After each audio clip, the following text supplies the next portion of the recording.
Sveiki! Atėjus žiemai dažnai sulaukiu klausimų, kaip tinkamai parengti automobilį žiemai ir kaip vengti tų problemų, kurios atsitinka netikėtai užklupus žiemai. Taigi, pirmas dalykas, ką mes darom atėję iš ryto prie savo automobilio. Bandome atidaryti dureles. Kokie dažniausiai būna nesklandumai? Būna prišalusios durelės arba prišalusi rankenėlė. Taigi, jeigu žinom, kad iš vakaro plovėme automobilį arba buvo drėgna ir per naktį pašalo, nesistengim iš karto plėšti rankenėlės, nes greit paliksit su rankenėlė rankoje ir liksite neišvažiavę iš kiemo. Taigi, pabandykite dureles pradžiai paspaudyti, kad šiek tiek atšoktų ledas nuo gumų ir galėtumėm jas sklandžiai atidaryti. Taigi, atidarėm dureles. Pirmas dalykas, į ką reiktų atkreipti dėmesį, kai būna žiema ateina, prišala durelės prie gumų. Kad šito išvengti, prie žiemą arba esančiau žiemai, bet nesant dar dideliam šalčiui, reikėtų tinkamai paruošti gumas. Ką mes su jom darome? Jas galime papurkšti kažkokiu silikoniniu skysčiu, arba jeigu jo neturime, tiesiog paprastų lūpų vazelinų, netgi galima ištepti ir durys neprišala žiemą. Tai va, ką darom toliau? Sekantis mūsų veiksmas būna, įlipame automobilį ir bandome jį užsivesti. Jeigu viskas tvarko, mes jį užsivedam, bet jeigu ne, jis neužsiveda, nes būna nusėdęs akumuliatorius. Labai svarbu prieš žiemą tinkamai įkrauti akumuliatorių ir prisiminti, kada jūs įpirkote ir koks iš vis yra elektros įrangos stovis, kaip krauna, kaip nekrauna.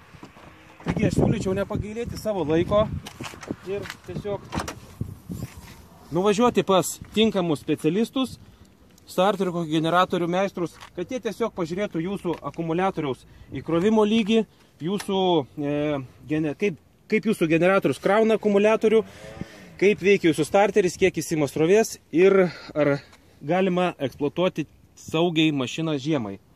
Taigi, apie akumuliatorių generatorius pašnekėjom, dabar pašnekėkime apie sekantį veiksmą. Pradedam važiuoti. Mes norime nusigramdyti langus. Visą laiką nepamirškite nusipirkti tinkamą gremžtuką. Kam su pirštinė, kam be pirštinės, bet kad patogiai galėtumėte nusigramdyti langą.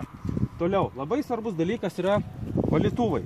Pasižiūrėkite jų kokybę prieš žiemą, nes neblogai valomas langas tai nesaugumas kelyje. Bet jūs galėtumėte prieš tai atlikti paprastą veiksmą, kuris jums leistų sutaupyti pinigų ir nepirkti iš karto naujų valytuvų. Užtenka turėti skuduriuką, jį pavilgyti ar į kokį nors langų plovimo skystį, ar tiesiog į paprastą degtinėlę ir tiesiog nuvalyti pačias šluotelės gumitės.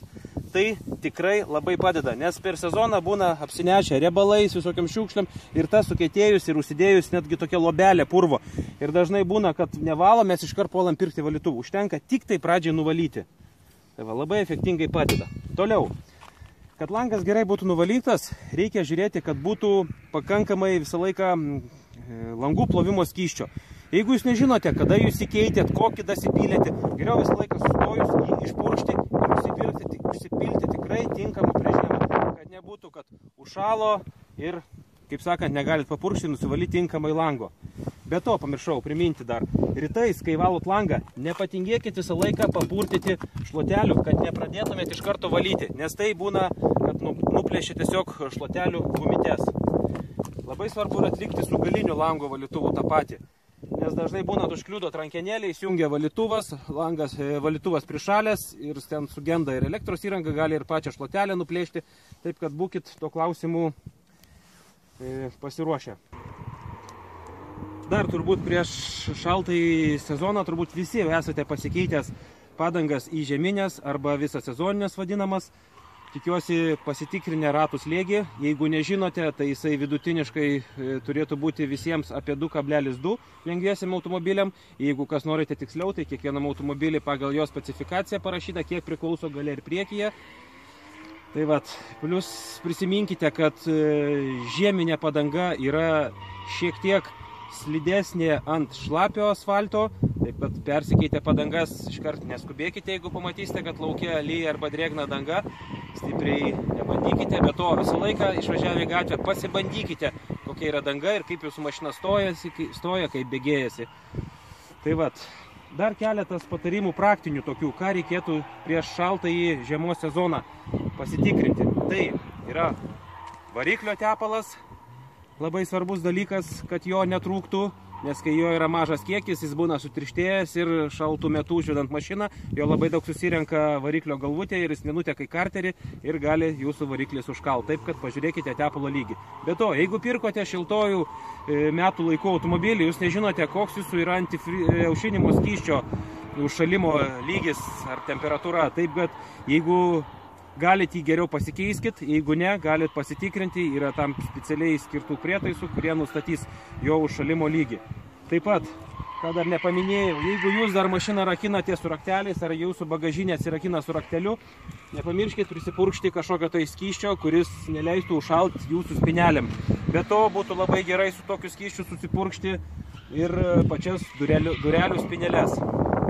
Taip pat, labai svarbus dalykas šaltuoju metu, tai yra žibintai.